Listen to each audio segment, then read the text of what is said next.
इंसान बाक़ी पोइ तव्हां सां उहा उखरवी ज़िंदगी वाबस्ता आहे। उहा ज़िंदगी इंसान जी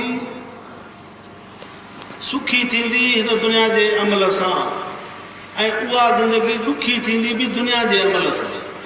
पोइ हिन दारुल अमल में जेकॾहिं हिन अलाह जे फ़रमान ते अमल कयोसीं ऐं पैगंबर पाक सल्लल्लाहु अलैहि वसल्लम जिन जे फरमूदात ते हली करे पंहिंजी ज़िंदगी बसर कईसीं त पोइ असांजी उहा उखरवी ज़िंदगी इंतिहाई भली ऐं उन ज़िंदगी में को ॾुख कोन, उन ज़िंदगीअ में को ग़म कोन, उन ज़िंदगीअ में को फ़िक्र कोन ऐं उहा ज़िंदगी इंतिहाई ऐश ऐं आराम वारी। रब साईं फरमाए थो लकुम फ़ीहा मा तश्तही अनफुसुकुम, उन जन्नत जे अंदरि उहा ज़िंदगी जेका आहे तव्हांखे मिलंदी। उन जन्नत जे अंदरि जो अहिड़ी जन्नत हूंदी जंहिंमें तव्हांखे हर शइ मिलंदी जंहिंजी तव्हां तलब कंदव तव्हांखे मिलंदी। जेका शइ चाहींदव उहा तव्हांखे उते हाज़िर थी करे मिलंदी। छड़ो तव्हांजे दिलि में ख़्यालु थींदो त हीअ शइ जेकर मिलणु खपे उहा फ़ौरी तव्हांजे अॻियां अची करे पवंदी, जल्दी न फ़ौरन तव्हांजे साम्हूं ईंदी।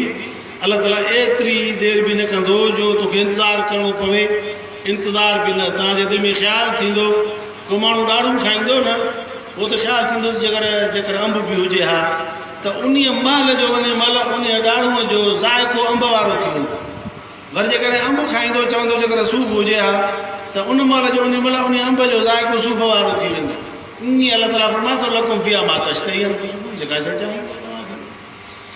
पर उहा ज़िंदगी उहा बहितर ऐं उतां जो ऐश ऐं उतां जो आराम ऐं उतां जो सुकून उहो तॾहिं नसीबु थींदो जॾहिं हिन दुनिया में दारुल अमल में हिन फ़रमान ते ऐं उतां वारो ॾुख बि हिन दुनिया जी ज़िंदगी सां बदिल आहे, हितां जे अमल सां बदिल आहे।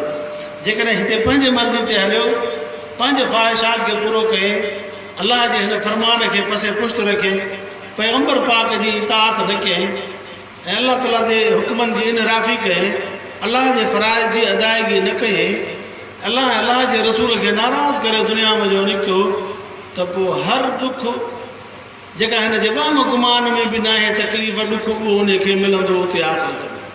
जंहिंजो वाम गुमान बि न हूंदो त हीअ तकलीफ़ बि मूंखे हूंदी। अलाह तबारक व तआला चलो उन ॾुख खां सभिनी खे बचाए। अज़ीज़ो, अलाह तबारक व तआला क़ुर पाक जे अंदरि फरमाए थो, फरमाई हिन दुनिया जे अंदरि जेको बि तव्हां मुंहिंजो नेक अमल करे थो, मन अमिल सालिहन मिन ज़करिन अव उन्सा वहुव मुमिनुन फलनुहयिन्नहु हयातन तय्यबा। अलाह ताला फरमाए थो तव्हां मुंहिंजो जेको बि नेक अमल करे थो दुनिया जे अंदरि, मुंहिंजे हुक्म जी इताअत करे थो, रोज़ा रखे थो, निमाज़ पढ़े थो, हज बैतुल्लाह करे थो ऐं हिन जो माल निसाब ते पहुतो त पंहिंजे उन हलाल कमाईअ में जो हीअ ज़कात बि अदा करे थो पंहिंजे माल खे पाक करण जे लाइ। अलाह ताला जे नाले ते ग़रीबनि में, मिसकिननि में, मुसाफ़िरनि में, ओड़े पाड़े में जिन खे मुस्तहिक़ सम्झे थो उन्हनि खे ॾिए थो पियो। पंहिंजे हलाल पोरे में जो हलाल जे रिस्क हलाल में जो अलाह ताला जो हुकुम सम्झी करे ऐं पंहिंजे माल खे पाक करण जे लाइ इहा ज़कात अदा करे थो पियो। ईअं नेक अमलनि में पेश रहियो ऐं ग़रीबनि जी परगुर लधे, पाड़े वारनि में पंहिंजनि में सुठो हलियो ऐं पाड़े में कंहिंखे ईज़ा ऐं कंहिंजो हक़ु न खाधई ऐं अहिड़े नमूने सां दुनिया में ज़िंदगी गुज़ारे जो कंहिंजे लाइ हीउ मूज़ी न थी रहियो। हिन जे लाइ सभु दुआयूं कंदा रहिया। दुनिया में जो वियो त सभु दुआयूं करनि पिया ऐं चवनि पिया त यार इहो माण्हू जेकर असांजी हीअ ज़िंदगी बि इन खे मिले हा इहो एॾो वॾो पाड़े जो ख़ैरु ख़्वाह हो। अहिड़े नमूने सां दुनिया में ज़िंदगी बसर करे वियो। अलाह ताला फरमाए थो फलनुहयिन्नहु हयातन तय्यबा। ईमान जे हालत में नेक अमल करे थो, सालिह अमल करे थो त अलाह ताला फरमाए थो असां उन खे पाकीज़ा ज़िंदगी अता फरमाईंदासीं। भला नज़ियन्नहुम अजरहुम बिअहसनि मा कानू यामलून। ऐं भले अमल जो भलो बदिलो मिलंदो हुते। अलाह ताला फरमाए थो जेतिरो तव्हां सुहिणो कंदो अमल, जेतिरो तव्हांजे अमल में इख़लास हूंदो एतिरो तव्हांजे अमल खे पज़ीराई मिलंदी। पर ॻाल्हि ॿुधो, जेकॾहिं नेक अमल कयो था रियाव ख़ातिर, नुमाव ख़ातिर, ॾेखारे वास्ते त माण्हू जे वाह वाह करे अलाह जी रज़ा मक़सूद न आहे त पोइ अलाह ताला फरमाए थो फला नुक़ीमु लहुम यौमल क़ियामत वज़ना। क़यामत जे इन माण्हू जे अमल खे वज़न कोन मिलंदो। तंहिंजे करे हिते माण्हू दुनिया में जेको बि अमल करे अलाह रब साईं जे उन रब तबारक व तआला जे फ़रमान ते हले, पर रब साईं जे रज़ा मक़सूद हुजेसि, अलाह तबारक व तआला जी रज़ा शामिल हाल हुजे। अलाह ताला फरमाए थो हीअ असांजो किताबु अथव, असां हीअ तव्हांजो मोकिलियो अथसीं। हाज़ा किताबुना यंतिक़ु अलैकुम बिल हक़। हीअ असांजो किताबु अथव जेको तव्हां सां सचियूं ॻाल्हियूं कंदो। इन क़ुर पाक जे प्रोग्राम खे ॾिसो ऐं इन खे पढ़ो ऐं इन ते अमल कयो। हिन ते अमल करण सां तव्हांजी ज़िंदगी दुनिया जी बि भली थींदी त क़बर वारी बि भली थींदी त हशर वारी ज़िंदगी बि तव्हांजी भली थींदी। दुनिया में बि सोभारा थींदो ऐं क़बर में बि तव्हांखे अल्लाह तबारक व तआला राहत पहुचाईंदो ऐं वरी आख़िरत में बि अल्लाह तबारक व तआला इन क़ुर पाक जे मथां अमल करण जे करे तव्हांखे असाब यमीन में जा बणाईंदो। उन्हनि माण्हुनि में जिन खे सॼे हथ में आमाल नामो मिलंदो उहे माण्हू जेके अल्लाह ताला जे अर्श अज़ीम जे पाछे हेठां हूंदा इन क़ुर पाक जे दामन खे जेके चिंबड़ी वठंदा।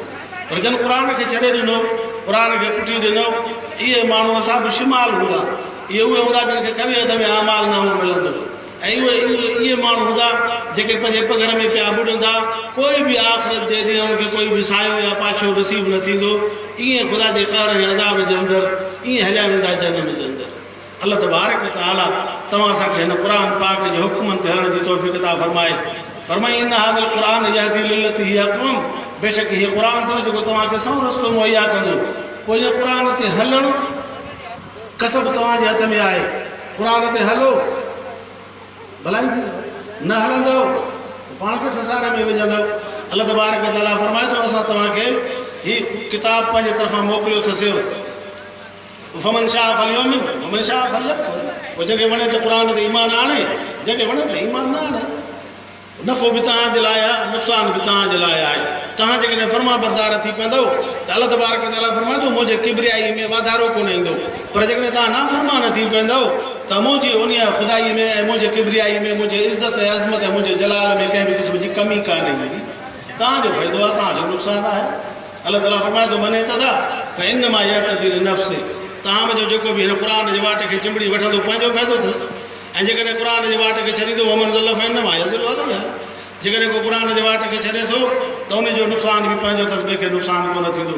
अल्लाह तबारक व तआला फरमाए थो तव्हांखे पंहिंजे कसब सां हिते दुनिया में दारुल अमल में पंहिंजे कसब सां जन्नत बि तव्हां पाण ठाहियो था। पंहिंजे कसब सां जन्नम जे घर अंदरि बि घर पंहिंजो पाण तामीर कयो था।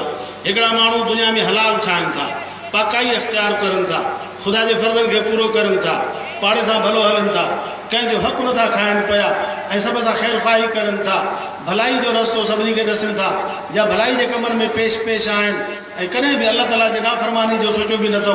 दीन इस्लाम जे शरीयत जे ॻाल्हियुनि में हमेशह अमल ते पाबंद आहिनि। त इहो ॼण पंहिंजे इन अमल सां जन्नत में घर ठाहे रहियो आहे। उन रज़ा अल्लाह तबारक व तआला जे रज़ा वारो जेको मक़ाम आहे जंहिंजो नालो जन्नत आहे उन में इहो पंहिंजो घर ठाहे रहियो आहे। पर जेको दुनिया में माण्हुनि खे ईज़ाए थो, पराया हक़ खाए थो, कंहिंजे लाइ ग़लति कूड़ियूं शाहिदियूं ॾिए थो, कूड़ा क़सम खणे थो ऐं दुनिया जे अंदरि माण्हुनि सां ज़ुल्म ऐं नाहक करे थो ऐं दुनिया जे अंदरि नथो फ़र्क़ु करे त हीअ हलाल आहे हराम आहे, हीअ मुंहिंजी आहे या पराई शइ आहे। अल्लाह ताला जे हुक्मनि जी इताअत नथो करे, रब साईं जे दर ते सर्ब सुजूद नथो थिए, अल्लाह तबारक व तआला जे फ़र्ज़नि खे हमेशह पुठी ॾिए थो पियो ऐं ईअं दुनिया में मुतकबिराना ऐं जाबराना ऐं हाकमाना ज़िंदगी गुज़ारे थो पियो ऐं चवे थो त बसि मुंहिंजे मटि कोई बि कोन्हे को। पाण जहिड़ो कंहिं ॿिए खे नथो सम्झे पियो, पाण खां सभिनी खे घटि थो सम्झे पियो।